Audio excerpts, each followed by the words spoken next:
Hello friends, नमस्कार। मैं मेघा स्वागत करती हूँ आपका अपने चैनल स्टडी विद मेघा पाठक पर। हम कंटिन्यूस टेस्ट लेते हैं। मैं ऑब्जेक्टिव के थ्रू आप लोगों को पूरा कोर्स कवर करवाने वाली हूँ, ये आपको पता है।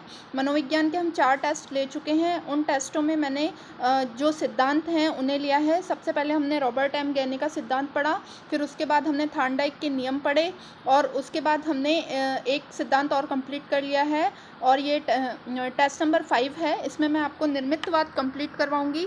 इस एक ही वीडियो में आपका पूरा निर्मितवाद का टॉपिक कंप्लीट हो जाएगा, जिसे हम ऑब्जेक्टिव फॉर्म में पढ़ेंगे और इससे आपको बहुत ही बेनिफिट मिलेगा। आप डायरेक्ट क्वेश्चन के आंसर तक पहुंचेंगे। जब आप एग्ज़ाम फेस करेंगे तो वहाँ कोई कन्फ्यूज़न नहीं रहेगा और डायरेक्टली क्वेश्चन का आंसर आपके माइंड में आ जाएगा। इसी मकसद से मैंने इस चैनल पर ऑब्जेक्टिव फॉर्म में जो कोर्स है उसे कवर करवाने का डिसाइड किया था। तो चलिए स्टार्ट करते हैं। क्वेश्चन नंबर 1 है, निर्मितवाद इनमें से क्या है? ए, मनोविज्ञान का एक संप्रदाय। बी, शिक्षण अधिगम व्यूहरचना। सी, ए और बी दोनों, या डी, इनमें से कोई नहीं। आंसर गैस कीजिए। देखिए, इसका जो आंसर होगा वो होगा सी, ए और बी दोनों। मनोविज्ञान निर्मितवाद मनोविज्ञान का एक संप्रदाय होने के साथ साथ शिक्षण अधिगम व्यूहरचना भी है। तो इसका जो आंसर हो जाएगा वो हो जाएगा सी, ए और बी दोनों। क्वेश्चन नंबर 2 है, निर्मितवाद का दूसरा नाम क्या है? ए, ज्ञान संरचनावाद। बी, रचनात्मक अधिगम। सी, सृजनात्मकता। या डी, ए और बी दोनों। देखिए, जो निर्मितवाद है उसे ज्ञान संरचनावाद के साथ साथ रचनात्मक अधिगम भी कहा जाता है। तो ये किसी भी रूप में आ सकता है। आपसे हो सकता है कि निर्मितवाद ना पूछ करके ज्ञान संरचनावाद दे दे या फिर रचनात्मक अधिगम दे दे। तो आपको ये पता होना चाहिए कि निर्मितवाद को ही ज्ञान संरचनावाद या रचनात्मक अधिगम कहा जाता है। तो जो इसका आंसर हो जाएगा वो हो जाएगा डी, ए और बी दोनों। हमारा क्वेश्चन नंबर 3 है, निर्मितवाद में बालक नवीन ज्ञान की रचना किसके आधार पर करता है? ए, पुस्तकीय ज्ञान के आधार पर। बी, शिक्षक के व्याख्यान पर। सी, पूर्व ज्ञान के आधार पर। या डी, खेल के आधार पर। इसका आंसर गैस कीजिए। इसका आंसर है सी। निर्मितवाद का अर्थ होता है कि जो बालक होता है उसे जो भी समस्या दी जाती है उसे वो पूर्व ज्ञान के आधार पर एनालाइज करते हुए जो समस्या है उसका समाधान निकालता है और एक नवीन ज्ञान का सृजन करता है। इसी को ही निर्मितवाद कहते हैं। इसलिए जो इसका आंसर हो जाएगा वो हो जाएगा सी, पूर्व ज्ञान के आधार पर। हमारा क्वेश्चन नंबर 4 है, निर्मितवाद के अनुसार प्राणियों में ज्ञान का अस्तित्व कहाँ निर्मित होता है? ए, विद्यालय में। बी, खेल के मैदान में। सी, स्वयं के अंदर। या डी, स्वयं के बाहर। आंसर बताइए। इसका आंसर है सी, स्वयं के अंदर। देखिए, निर्मितवाद में क्या होता है कि बालक क्या करता है, उसे जो भी समस्या दी जाती है वो पूर्व ज्ञान के आधार पर स्वयं एनालाइज करता है उस चीज़ का और खुद से ही उसका सॉल्यूशन निकालता है। तो जो उसका ज्ञान का जो सृजन है वो उसके अंदर ही निर्मित होता है, इसीलिए इसको निर्मितवाद कहते हैं। अतः इसका जो आंसर हो जाएगा वो हो जाएगा सी, स्वयं के अंदर। क्वेश्चन नंबर 5 है, निर्मितवाद में सीखने का सारा उत्तरदायित्व किस पर होता है? ए, शिक्षक पर। बी, विद्यालय प्राचार्य पर। सी, बालक पर। या डी, इन सभी पर। इसका आंसर आपने एनालाइज कर लिया होगा। मैं आंसर बता देती हूँ। इसका आंसर होगा सी, बालक पर। देखिए, निर्मितवाद का अर्थ ही यही होता है कि बालक को समस्या दी जाती है और वो उसी पर उसको अपने पूर्व ज्ञान के आधार पर एनालाइज करते हुए सोच विचार करते हुए खुद से ही समस्या का जो समाधान है वो निकालता है। इसलिए जो सीखने का जो सारा प्रोसेस चल रहा है वो केवल बालक के ऊपर ही चल रहा है। अतः जो इसका आंसर हो जाएगा वो हो जाएगा सी, बालक पर। क्वेश्चन नंबर 6 है, निर्मितवाद में कितने विद्यार्थियों का समूह बनाया जाता है? ए, 100 से 200 विद्यार्थी। बी, 40 से 50 विद्यार्थी। सी, 2 से 3 विद्यार्थियों का। या 4 ये 4 नहीं है, डी है। या डी, 10 से 15 विद्यार्थियों का। तो देखिए, इसमें जो समूह बनाया जाता है वह 10 से 15 विद्यार्थियों का समूह बनाया जाता है। अतः जो इसका आंसर हो जाएगा वो हो जाएगा डी, 10 से 15 विद्यार्थियों का। ठीक है। हमारा क्वेश्चन नंबर 7 है, निर्मितवाद में किस तरह के विद्यार्थियों का समूह बनाया जाता है? ए, मंदबुद्धि विद्यार्थी। बी, सृजनात्मक विद्यार्थी। सी, प्रतिभाशाली विद्यार्थी। या डी, औसत बालक। इसका आंसर आपने सोच लिया होगा। इसका जो आंसर है वो मैं बता देती हूँ। इसका आंसर है सी, प्रतिभाशाली विद्यार्थी। देखिए किसी भी समस्या का समाधान निकालने के लिए अच्छी मानसिक बुद्धि की आवश्यकता होती है। यूँ तो सृजनात्मक बालक में भी IQ लेवल बहुत अच्छा होता है, लेकिन वो सृजनात्मकता एक अलग तरह के कॉन्सेप्ट में चली जाती है। लेकिन जो प्रतिभाशाली विद्यार्थी होते हैं उनमें हर चीज़ को एनालाइज करने की क्षमता ज़्यादा होती है और उनके समस्याओं के समाधान पर वो ज़्यादा अच्छी तरीके से विश्लेषण और संश्लेषण कर सकते हैं। उनकी चिंतन प्रक्रिया भी ज़्यादा मजबूत होती है। इसलिए जो विद्यार्थी हैं वो प्रतिभाशाली विद्यार्थियों का इसमें समूह बनाया जाता है। बहुत ही इंपॉर्टेंट क्वेश्चन है, हो सकता है कि एग्जाम में आपको ये देखने को मिले। और ये टॉपिक निर्मितवाद, ये पूरा का पूरा टॉपिक ही बहुत इंपॉर्टेंट है, क्योंकि एक इनोवेटिव टॉपिक है और आजकल ट्रेडिशनल टॉपिक से आपको पता है कि पेपर में नहीं पूछ रहा है एग्जामिनर अधिकतर नए टॉपिक उठा करके पूछता है जिनकी जानकारी बहुत कम लोगों को होती है। तो इसलिए हम इन टॉपिक्स को, जो मैं आपको स्टार्टिंग में, मैं आपको सिलेबस में टॉपिक वाइज नहीं पढ़ा रही हूँ, बल्कि पहले वो टॉपिक्स पढ़ा रही हूँ जिनमें से पेपर में ज़्यादा क्वेश्चंस आने के चांसेस हैं। तो हम टॉपिक्स में आपको सभी कवर करवाऊंगी, लेकिन उसी तरीके से हम चलेंगे कि जिसमें ये देखा जाएगा कि भाई इसमें से ज़्यादा क्वेश्चंस पुटअप हो सकते हैं, इसके आने के चांसेस ज़्यादा हैं। और ये एक नया टॉपिक है निर्मितवाद, तो इसलिए मैंने इसको भी अपने स्टार्टिंग टॉपिक्स में रखा हुआ है। तो जो इसका आंसर है वो हो जाएगा सी। हम नेक्स्ट क्वेश्चन की तरफ बढ़ते हैं। क्वेश्चन नंबर 8, निर्मितवाद में विद्यार्थियों को किस तरह की समस्या प्रदान की जाती है? ए, प्रायोगिक समस्या, बी, अंतर्राष्ट्रीय समस्या, सी, सैद्धांतिक समस्या, या डी, व्यावहारिक समस्या। इसका आंसर बताइए। देखिए इसका आंसर है डी, व्यावहारिक समस्या।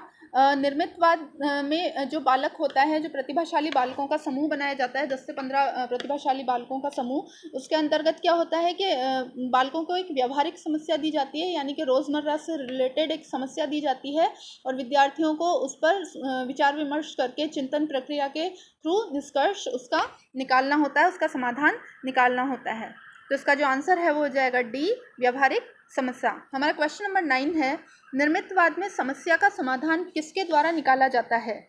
ए, शिक्षक द्वारा, बी, विद्यार्थियों द्वारा, सी, विद्यालय प्रशासन द्वारा, या डी, सभी के द्वारा।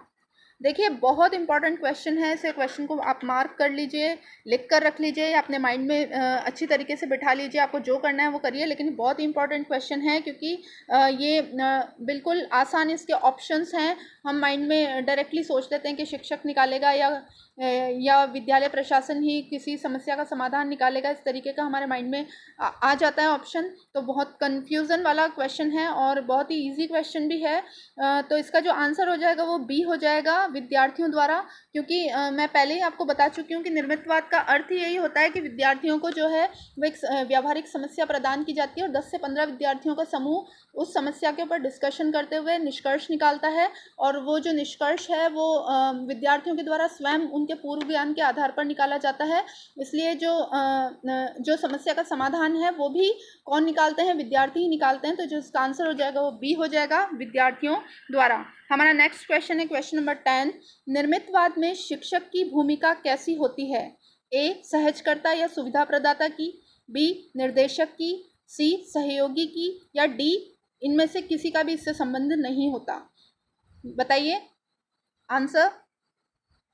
देखिए जो है आंसर है इसका ए, सहजकर्ता और सुविधा प्रदाता की। अब आप कहेंगे कि सी भी तो हो सकता है, सहयोगी की भूमिका। देखिए सहयोगी की भूमिका नहीं होती है, वो केवल उनके लिए साधन उपलब्ध करवा देता है, विद्यार्थियों को केवल साधन उपलब्ध कराकर छोड़ देता है। उसके बाद वो कोई भी इसमें सहयोग प्रदान नहीं करता और ना ही वो उनको कोई निर्देश देता है। विद्यार्थी स्वयं ही स्वतंत्रता पूर्वक समस्या का समाधान निकालते हैं। इसलिए इसका जो सूटेबल आंसर है वो ए होगा, सहजकर्ता या सुविधा प्रदाता।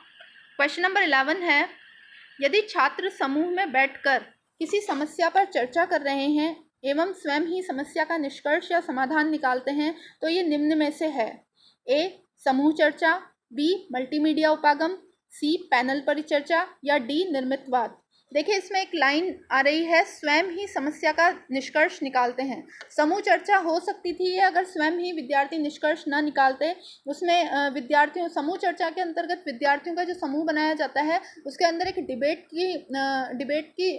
कंपटीशन की तरह की सिचुएशन होती है। उसमें पक्ष और विपक्ष में जो विद्यार्थी हैं वो अपने विचार रखते हैं, उसे समूह चर्चा कहते हैं।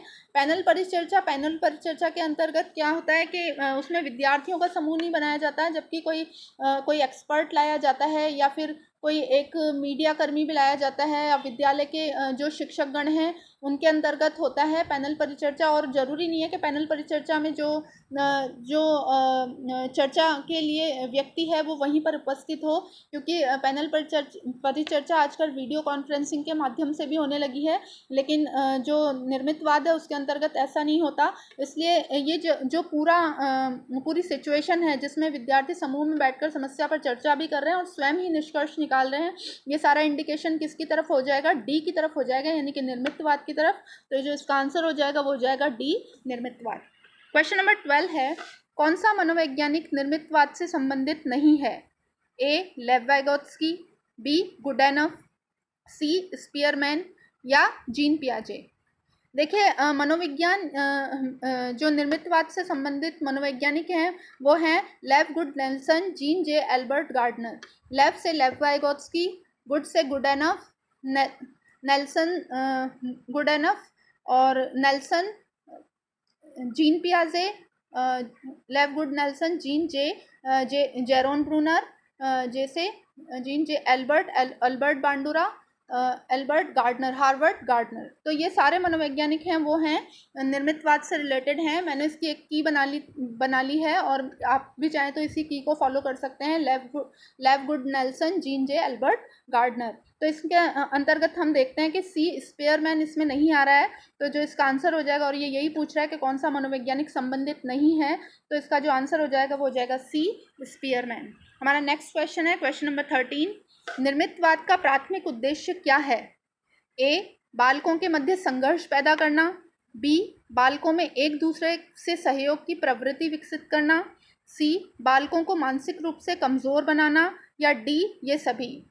देखिए बालकों के मध्य संघर्ष तो ये पैदा करना तो मकसद हो ही नहीं सकता है, ये एक नेगेटिव इफेक्ट लाता है, तो इसलिए ये क्रॉस हो जाता है, ये आंसर हमारा नहीं हो सकता। बालकों में एक दूसरे से सहयोग की प्रवृत्ति विकसित करना, ये हो सकता है, लेकिन जो इसका जो मेन जो आंसर आएगा वो आएगा समस्या का समाधान निकालना। मतलब निर्मितवाद का जो प्राथमिक उद्देश्य है वो होता है, इसमें से एक भी जो आंसर है वो इसके लिए सूट नहीं कर रहा, क्योंकि बालकों को मानसिक रूप से कमज़ोर बनाना भी नहीं हो सकता और ये सभी तो हो ही नहीं सकते ये तीनों। हालांकि ये जो आंसर बी है, बालकों में एक दूसरे से सहयोग की प्रवृत्ति विकसित करना, ये एक उद्देश्य तो है लेकिन ये प्राथमिक उद्देश्य नहीं है। इसका जो प्राथमिक उद्देश्य है वो है समस्या का समाधान निकालना, समस्या का समाधान निकालने के लायक बच्चे को कैपेबल बनाना, यही उसका प्राथमिक उद्देश्य होता है निर्मितवाद का।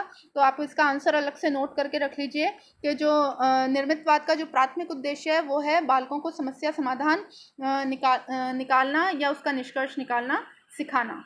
क्वेश्चन नंबर 14 है, निर्मितवाद में सर्वाधिक महत्वपूर्ण भूमिका किन मनोवैज्ञानिकों की है? A Lev Vygotsky, B Harvard Gardner, C Jean पियाजे व ब्रूनर और डी गुडेनफ।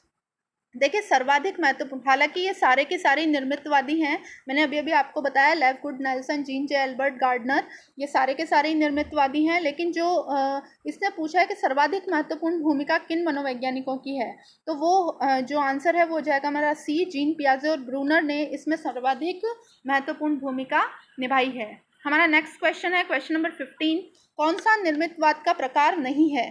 तो देखिए निर्मितवाद के 3 प्रकार हैं, सामाजिक निर्मितवाद, संज्ञानात्मक निर्मितवाद और तृतीय निर्मितवाद।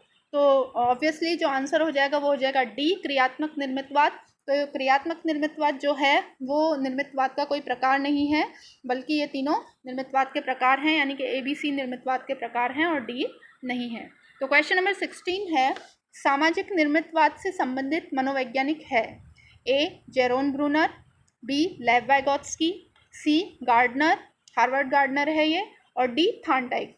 तो देखिए सामाजिक निर्मितवाद, वैसे ही हमको पता चल रहा है कि सामाजिक से रिलेटेड जो चीज़ है वो किसने दी है, लेव वाइगोत्स्की ने दी है। तो जो इसका जो आंसर है वो हो जाएगा बी, लेव वाइगोत्स्की। सामाजिक निर्मितवाद से संबंधित मनोवैज्ञानिक लेव वाइगोत्स्की है। क्वेश्चन नंबर 17 है, संज्ञानात्मक निर्मितवाद से संबंधित मनोवैज्ञानिक है। देखिए, संज्ञानात्मक शब्द आते ही हमारा ध्यान कहाँ जा रहा है, सीधा जीन पियाजे पर जाना चाहिए। जीन पियाजे ने संज्ञानात्मक विकास का सिद्धांत भी दिया है और जीन पियाजे जो है वो इस क्षेत्र में सर्वाधिक उसकी महत्वपूर्ण भूमिका रही है। तो जो इसका आंसर है वो सीधा सीधा जीन पियाजे हो जाता है। तो आंसर जो हो जाएगा वो डी हो जाएगा, जीन पियाजे। हमारा लास्ट क्वेश्चन है, क्वेश्चन नंबर 18, त्रिज्यीय निर्मितवाद से संबंधित मनोवैज्ञानिक है। A, Jerome Bruner, B, gene पियाजे, C, Albert बांडुरा और डी, ये सभी। देखिए, इसका जो आंसर है वो हो जाएगा जेरोन ब्रूनर। त्रिज्यीय निर्मितवाद जो दिया था वो जेरोन ब्रूनर की देन है। तो इसका आंसर हो जाएगा ए। ये 18 क्वेश्चंस थे जो मैं आपके सामने निर्मितवाद से लेकर के आई थी और निर्मितवाद इसमें पूरा कंप्लीट हो जाता है। इसके अलावा आपको कुछ भी पढ़ने की ज़रूरत नहीं है निर्मितवाद में। देखिए, थियोरी फॉर्म में तो बहुत बड़ा बड़ा और लंबा चौड़ा लिखा हुआ है, लेकिन इसका मतलब ये नहीं है कि उस पूरे मैटर में से ही क्वेश्चन उठते हैं। मैं आपके लिए वही क्वेश्चन लेकर के आती हूँ जो जिनकी प्रायोरिटी है कि जो आ सकते हैं और हमें क्वेश्चन रिलेवेंट ही स्टडी करनी चाहिए, क्योंकि एक्चुअली इतना कोर्स है कि अगर हम सारा कोर्स पढ़ने बैठेंगे तो ना तो वो कवर होगा, ना तो हमारे माइंड में वो चीज़ रहेंगी स्टेबल, और हम उसका यूज़ नहीं कर पाएंगे एग्ज़ाम में। तो जो है हमें जो स्टडी करनी है वो क्वेश्चन रिलेवेंट ही करनी है, और इसीलिए मैं आपके लिए पूरा कोर्स ऑब्जेक्टिव फॉर्म में क्वेश्चन रिलेवेंट करवा रही हूँ। इसलिए आप मेरे चैनल से जुड़कर रहिए, मेरे चैनल को सब्सक्राइब कीजिए, बेल आइकन को दबा दीजिए ताकि आपको नोटिफिकेशन मिल सके।